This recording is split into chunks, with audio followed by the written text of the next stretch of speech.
Welcome to this wonderful woodland walkway and to week 3 of the adventure.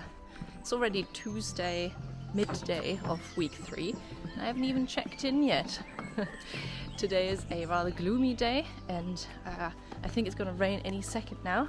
But so far, there was rain during the night, but luckily not when I had to pack up. I'm taking it a little bit easier in week 3. It's a rather relaxed week in some regards, not so much in others. Week 1 and week 2 had quite a few longer days, which were manageable, but I don't want them back to back. So week 3 started with a half day on Sunday, walking into week 3, and a longer day on Monday and Tuesday, shorter day again, and then average days for the rest of the week, with a glamping situation for the weekend. So very curious to see what that's about.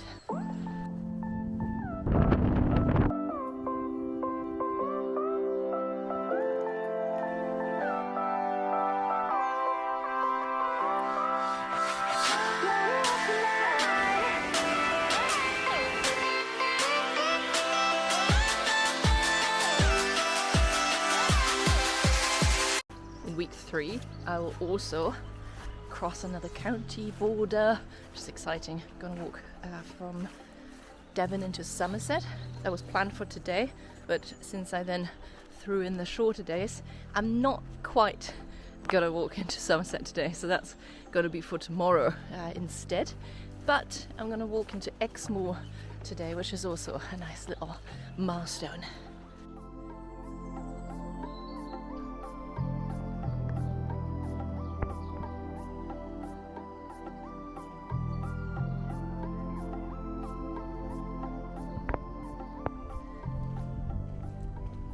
Camping situation is wild this week, so I have already slept in essentially a graveyard.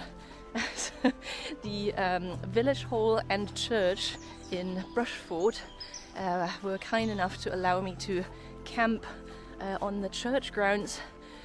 Their only instruction was pretty much anywhere, just avoid the graves. So that was wild. And then I have a couple of campsites booked. I had one sort of glamping campsite, which allowed me to pitch in their field and pay a reduced rate, which was still the priciest campsite so far. But hey, I got to use their super fancy facilities, which is cool. Hello. Bye.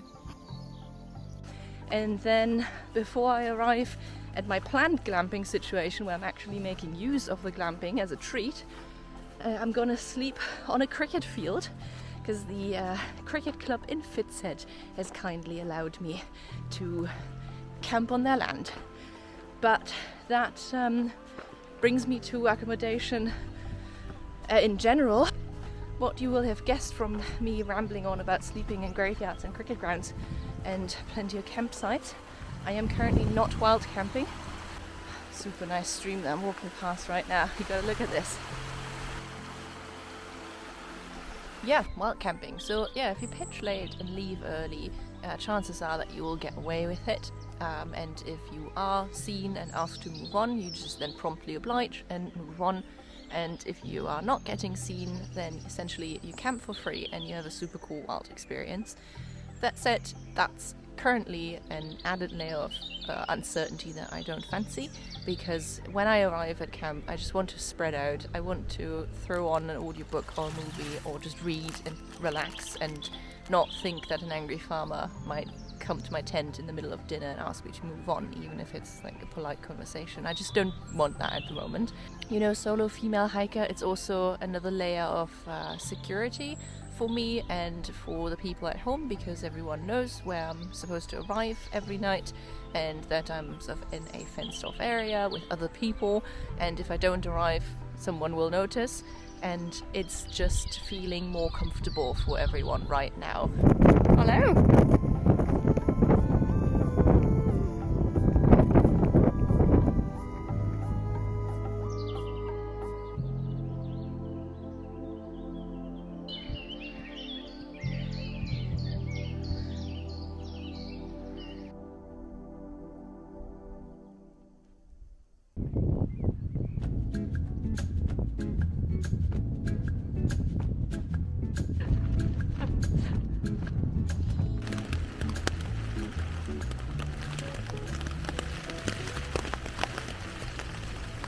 friends, I hid out from the rain for as long as I could, but now I'm heading into the inevitable. The rain outside is not a drizzle, it's like someone opened a full-on shower. And I hid out as long as I could. Here we go, let's do this. Success! First time under real world conditions where I broke down the tent inner first and let the rain sheet stand until I was done. So my inner is dry despite the heavy rain, and the outer can go in the outside of my pack and be wet if it wants. Well, it will have to in this weather. Yay! And we're off. Delayed the inevitable as much as I can, but as you can see, it's so windy. I'm having issues with my rain poncho as well. Such is life. But thought there was a car for a second, but no. But very excitingly, I'm headed for yet another county border. That's always very cool. So Devon to Somerset in a couple of kilometers. Oh, but first, look at these guys.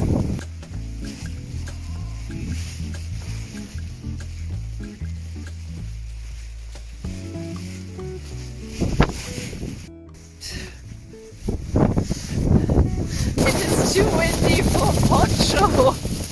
Who thought a poncho is gonna be a good idea? Woo!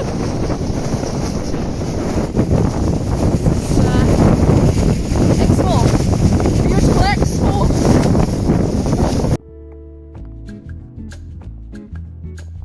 Bye Devon. Bye Devon. It was lovely. See you later Devon. Bye. Somerset, baby! Woo!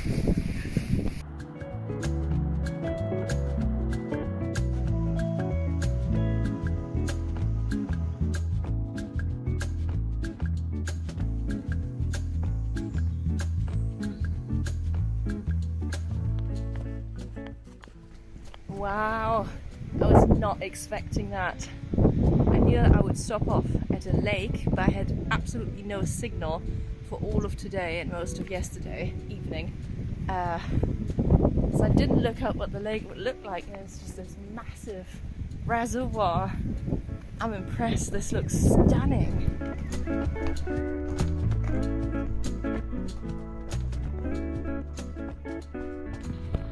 There are all my belongings.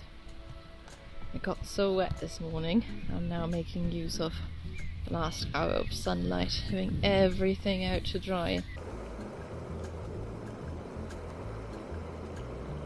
24 hours ago I was carefully planning how to get the least wet I possibly could, because it was like someone had opened a shower outside, and now, whilst that hiking in the rain was quite fun, I'd take it. So tonight's next kind of crazy camping arrangement. So I'm walking to a fit set today, and the fit set in the pub was fully booked and there's nothing nearby to officially camp at. But the cricket club, the local cricket club, kindly allowed me to pitch on their cricket, not field, but land. So that's where I'm going to be sleeping tonight. That's kind of exciting. Currently doing the one thing that no one wants to do, going back on myself the way I came yesterday from the path I need to be on, back from where the campsite was, but I actually don't mind because legs are fresh and it's just absolutely wonderful here. This place is definitely bookmarked for a future visit. Stunning. Next up, Upton.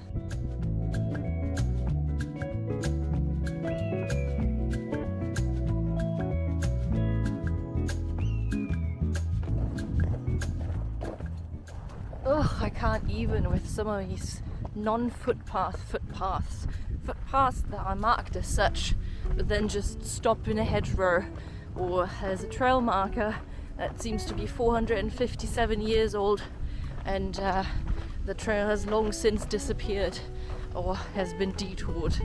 Oh.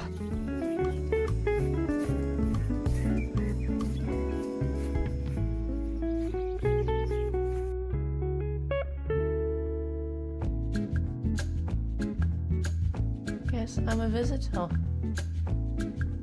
They let me use their clubhouse kindly enough, with a shower and sink and all. Right, what a night, man. I haven't slept very well, but that's by no means the fault of the glorious Fitz-Ed Cricket Club. That is the fault of some church bells ringing every hour and some very vocal foxes somewhere close by. Gonna be out of here in an hour, so let's best pick up and get ready. And then I'm gonna be seen out by Alex, who has kindly showed me the place, left the clubhouse unlocked, and didn't want anything in return other than telling everyone that the Fitz-Ed Cricket Club is indeed a great club. So knowing nothing about cricket, you'll have to take my word for it, and I'll have to take Alex's word for it. Fitz-Ed Cricket Club's great. What's for sure though is that they have the best and most level lawn that you can ever want for pitching a tent on, even though this is not what the lawn's for. And we're off. Fitz-Ed has been very good to me, and now on to Andersfield via the Quantock Hills AONB. So what the day is going to be like is in the name. Let's go climb some hills. The forecast says literally 0% chance of rain today, but the clouds overhead tell somewhat of a different story. Made it to Quantock Hills AONB, and it is indeed outstandingly beautiful. It's also full of cows. Currently looking for a nice lunch spot for a little break and enjoying the surroundings after I've been rage walking a little for the better part of the morning because I just could not find the footpaths. They were so overgrown, there were rivers in the way or temporary fences. I could just not get a flow going. I was really rather angry at some point. So yeah, but all's good now, and now I could really do with a nice sit down and lunch. I can see the channel in the distance. I'm not too far from the channel now at all. I can see it there. It blows my mind how close to Wales I am now. It's phase 1 of the hike nearing an end. All I gotta do is enjoy my glamping tent tonight, and next week I'll be in Wales.